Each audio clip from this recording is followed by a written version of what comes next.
Hello friends, welcome to S T tutorial YouTube channel. Friends, हम लोग science का एक और पार्ट आज अध्ययन करेंगे, जो ये 10वां प्रैक्टिस सेट होगा, जो सभी एग्ज़ाम आपके कम्पिटिटिव सभी एग्ज़ाम के लिए काफ़ी हेल्पफुल साबित होगा। और जो लोग सुपर टेट की तैयारी करते हैं, सुपर टेट में भी साइंस के पार्ट से कुछ महत्वपूर्ण प्रश्नों को रखे जाते हैं, तो इन सभी प्रश्नों के लिए आपके लिए जो है ये वीडियो काफ़ी हेल्पफुल है। तो फ्रेंड्स, वीडियो को अंत तक जरूर देखिएगा और इन सभी प्रश्नों को अच्छी तरीके से तैयार कर लीजिएगा। तो चलिए वीडियो को शुरू करते हैं और आज का पहला प्रश्न देखते हैं। पहला प्रश्न है, निम्नलिखित में से किसका प्रशांतक औषध के रूप में प्रयोग किया जाता है। ठीक है, प्रशांतक औषध पूछ रहा है, जो नींद की गोली हम कह सकते हैं, जिसको खा के जो है व्यक्ति जो है सोता है, सिर्फ नींद आती है, जो है रेस्ट लेता है। तो कौन सी औषधि है? ऑप्शन ए में है वैलियम ग्लूकोज, एम्पिसिलिन, डी है एस्पिरिन। तो कौन सा ऑप्शन सही हो जाएगा? तो ए ऑप्शन आपका सही होगा, वैलियम। जो वैलियम होता है, ये प्रशांतक औषध के रूप में इसका प्रयोग किया जाता है। ठीक है, नींद की गोली बनाने में। ठीक है, तो ए ऑप्शन आपका इसमें सही हो जाएगा। इसमें थोड़ा सा देख लेते हैं। प्रशांतक औषध जो है, ये केंद्रीय तंत्रिका पर अपना प्रभाव डालती है। ये मानसिक रोग के उपचार व निदान में काम आती है। ठीक है, ये अत्यधिक तनाव व अवसाद की स्थिति में काम में आती है। ठीक है, तो इसमें बहुत सारी दवाएं हैं, इसको जो है इसमें से पूछता रहता है, तो इनको देख लीजिएगा एक बार ध्यान से। इक्वालिन है, ल्यूमिनल है, सैकुनल है, मेप्रामेट है, क्लोराइड जेपाक्साइड है, वेरोनल है, एमिटल है, नेमबुटल है, और इसमें है वैलियम है। ठीक है, सेरोटोनिन है, इम्प्रोनाइजिक है, और फेनलजिन है। ठीक है, तो ये सारी दवाएं जो हैं प्रशांतिक औषध के रूप में इसका प्रयोग किया जाता है। तो आपका वैलियम इसमें दिया है और ऑप्शन में भी था वैलियम, तो सही उत्तर हो जाएगा आपका ऑप्शन नंबर ए। दूसरा नंबर प्रश्न है, निम्नलिखित में से कौन सा मेरुरज्ज का एक महत्वपूर्ण कार्य है। मेरुरज्ज का महत्वपूर्ण कार्य पूछ रहा है। तो मेरुरज्ज का महत्वपूर्ण कार्य जो होता है, वो प्रतिवर्ती क्रियाओं का नियंत्रण करता है। ठीक है, तो डी ऑप्शन आपका सही हो जाएगा। ठीक है, जो मेरुरज्ज का क्रियाएं होती हैं, वो मुख्य रूप से दो क्रियाएं करता है। पहला आपका ये है, मस्तिष्क से प्राप्त तथा मस्तिष्क को जाने वाले आवेगों के लिए जो है मेरुरज्ज पथ प्रदान करता है।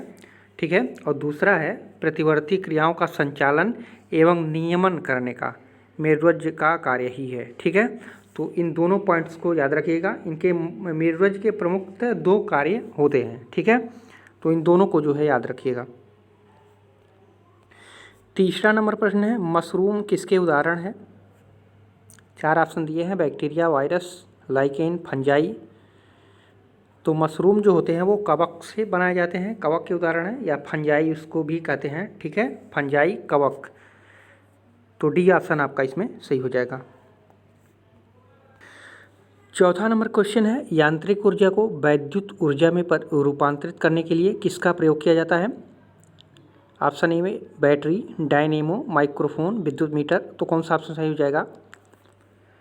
तो सही उत्तर हो जाएगा आपका ऑप्शन नंबर बी। ठीक है, डायनेमो का प्रयोग किया जाता है। यांत्रिक ऊर्जा को वैद्युत ऊर्जा में रूपांतरित करने के लिए जो है डायनेमो का प्रयोग किया जाता है। ठीक है, और विद्युत मोटर का क्या कार्य होता है? ये जो है वैद्युत ऊर्जा को, ठीक है, ये वैद्युत ऊर्जा को जो है यांत्रिक ऊर्जा में परिवर्तित करता है। ठीक है, यांत्रिक ऊर्जा में जब ये पूछे वैद्युत ऊर्जा को यांत्रिक ऊर्जा में परिवर्तन कौन करता है, तो विद्युत मोटर हो जाएगा। ठीक है, और यांत्रिक ऊर्जा को वैद्युत ऊर्जा में कौन होगा, तो डायनेमो हो जाएगा। ठीक है, तो यहाँ दोनों पॉइंट को आपको याद रखना है। पांचवा नंबर प्रश्न है, निम्नलिखित में से किसका आविष्कार विल्हेल्म रांटजेन द्वारा किया गया था। विल्हेल्म रांटजेन एक वैज्ञानिक था, तो इसने कौन सा आविष्कार किया था? तो इसने जो है एक्सरे मशीन का आविष्कार किया था। ठीक है, एक्सरे मशीन का आविष्कार इन्होंने 1895 ईस्वी में किया था। ठीक है, 1895 ईस्वी में किया था, और इनको जो है 1901 ईस्वी में नोबेल भी मिला था। ठीक है, तो इतना याद रखिएगा। 1901 में नोबेल मिला था और 1895 में एक्सरे मशीन की खोज इन्होंने किया था। ठीक है, तो बी ऑप्शन आपका सही हो जाएगा। और रेडियो का आविष्कार किसने किया था? तो ये हो जाएगा मार्कोनी। ठीक है, मार्कोनी ने जो है रेडियो का आविष्कार किया था। तो दोनों को याद रखिएगा।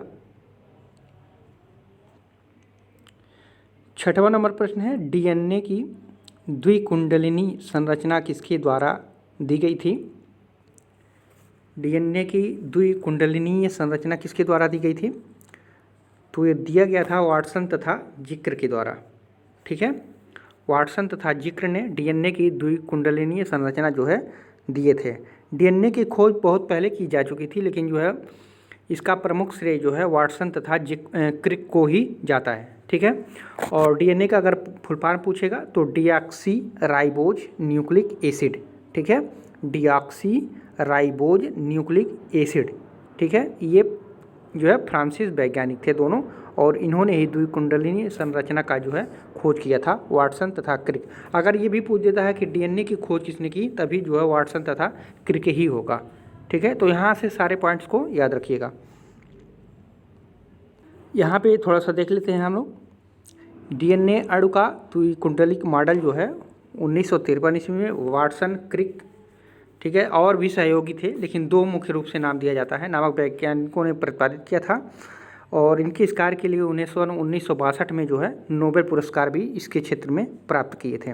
इनके ये सहयोगी थे, लेकिन मुख्य रूप से ये दो माने जाते हैं। ठीक है, 7वां नंबर प्रश्न है, निम्नलिखित विद्युत चुंबकीय विकिरणों में से किसकी ऊर्जा अधिकतम होती है? अदृश्य प्रकाश है, अवरक्त किरण है, पराबैंगनी किरण है, यक्स किरण है। तो कौन सा इसमें सही हो जाएगा? सबसे अधिक तो होता है गामा किरणों का। ठीक है, गामा किरण का, तो इसमें गामा है नहीं। ठीक है, सबसे अधिक जो है ऊर्जा जो है विद्युत चुंबकीय विकिरण में, तो गामा किरण का होता है। गामा के बाद होता है एक्स किरण का, एक्सरे का। ठीक है, तो डी ऑप्शन इसमें आपका सही हो जाएगा। ठीक है, ये दूसरे नंबर पे आता है। गामा पहले पे आता है, एक्सरे आता है, फिर जो है दृश्य प्रकाश आता है। ठीक है, फिर पराबैंगनी किरण आता है, फिर अवरक्त किरण आता है। ठीक है, तो इसमें जो है दूसरे नंबर पर पूछा है, अगर गामा होता तो सबसे ज़्यादा गामा में हो जाता है। तो डी ऑप्शन इसमें आपका सही हो जाएगा। 8वां नंबर प्रश्न है, मीथेन में से किससे निकलती है या उत्सर्जित होती है? मीथेन जो है निम्न में से किससे निकलती या उत्सर्जित होती है? तो 4 ऑप्शन दिए हैं इसमें। ऑप्शन नंबर ए में है केवल धान के खेतों में, बी में है केवल दीमक की बाम्बी से, ए बी दोनों से, उपरोक्त में से कोई नहीं। तो मीथेन गैस जो है धान के खेतों से भी निकलती है और दीमक की बाम्बी से भी निकलती है। ठीक है, मीथेन गैस सड़े गले कूड़े कचड़ों में से और ज़्यादा गहराई में से, जो नीचे जीवाश्म सड़े गले होते हैं वहाँ से ही तो मीथेन प्राप्त किया जाता है। ठीक है, तो ये दोनों ऑप्शन आपका इसमें हो जाएगा। तो ए और बी दोनों सही हो जाएगा। 9वां नंबर प्रश्न है, निम्नलिखित तत्वों में कौन अर्धचालक है? तो इसमें तो आप लोग जानते होंगे सिलिकॉन जो है वो अर्धचालक में आता है। ठीक है, तो बी ऑप्शन इसमें आपका सही होगा। जो आवर्त सारणी होती है उसमें आवर्त सारणी में देख लीजिए, समूह जो चौथा है उसमें जो है सिलिकॉन, जर्मेनियम। ठीक है, और समूह 3 और 5 में जो होते हैं gallium arsenide, gallium nitrous, indium antimonite. ठीक है, या दूसरे चौथे में जो आता है कैडमियम टेलुराइड, ये सभी जो है अर्धचालक में आते हैं। ठीक है, तो इतना याद रखिएगा। तो सिलिकॉन हम लोग में दिया है, तो सिलिकॉन जो है चौथे समूह में दिया हुआ है आवर्त सारणी में। तो सिलिकॉन और जर्मेनियम जो चौथे सारणी में आते हैं, दोनों वो जो है अर्धचालक का कार्य करते हैं। ठीक है, तो इन सभी को याद रखिएगा। गैलियम है, आर्सेनाइड है, गैलियम नाइट्रस है, इंडियम एंटीनोमाइड है, ठीक है, कैडमियम है, टेलुराइड है, ये सभी जो है अर्धचालक में आते हैं। फ्रेंड्स, अगर वीडियो अच्छा लगा हो तो चैनल को सब्सक्राइब और लाइक अपने दोस्तों में शेयर जरूर कीजिएगा और बेल आइकन पर प्रेस कर लीजिएगा ताकि आने वाले वीडियो का नोटिफिकेशन आप सभी को मिल सके। अगला प्रश्न है 10वां नंबर, निम्नलिखित में किसका वेग अधिकतम होता है? तो इसमें से आप लोग कॉस्मिक किरण है, प्रकाश है, इलेक्ट्रॉन है, परावैद्युतिक तरंग है। तो किसका वेग अधिकतम होता है? तो जो प्रकाश का वेग होता है वो सबसे अधिकतम होता है। ठीक है, तो बी ऑप्शन इसमें आपका सही हो जाएगा।